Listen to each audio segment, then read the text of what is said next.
Exodus chapter 20, the Decalogue.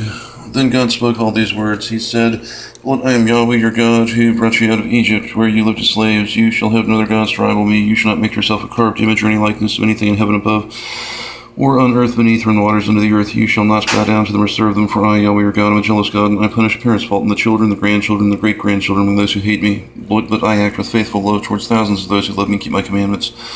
You shall not misuse the name of Yahweh your God, for Yahweh will not leave unpunished anyone who misuses his name. Remember the Sabbath day and keep it holy. For 6 days you shall labor and do all your work. But the seventh day is a Sabbath for Yahweh your God.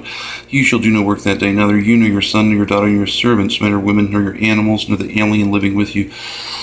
For in 6 days Yahweh made the heavens, earth, and sea, and all that these contain. But on the seventh day he rested. That is why Yahweh has blessed the Sabbath day and made it sacred. Honor your father and your mother, so that you may live long in the land that Yahweh your God is giving you. You shall not kill. You shall not commit adultery. You shall not steal. You shall not give false evidence against your neighbor. You shall not set your heart on your neighbor's house. You shall not set your heart on your neighbor's spouse or servant, man or woman or ox or donkey, or any of your neighbor's possessions." Footnote A. In the book as it stands, the Decalogue is not linked to the narrative framework. Exodus chapter 19, verses 24 through 25, and Exodus chapter 20, verses 18 through 21. The Decalogue, or 10 words, see Exodus chapter 34, verse 29, Deuteronomy chapter 4, verse 13, Deuteronomy chapter 10, verse 4, has come down to us in two forms.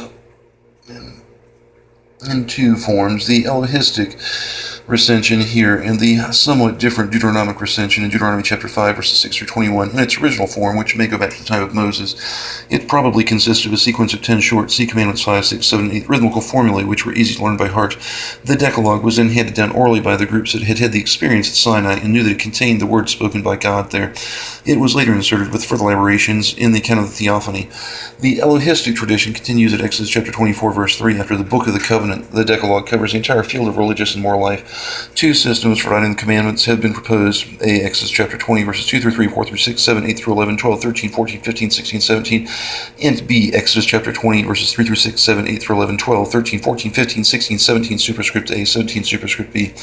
The first is that of the Greek fathers and is preserved in the Orthodox and Reformed churches. The Catholic and Lutheran churches have adopted the second, drawn up by St. Augustine following Deuteronomy.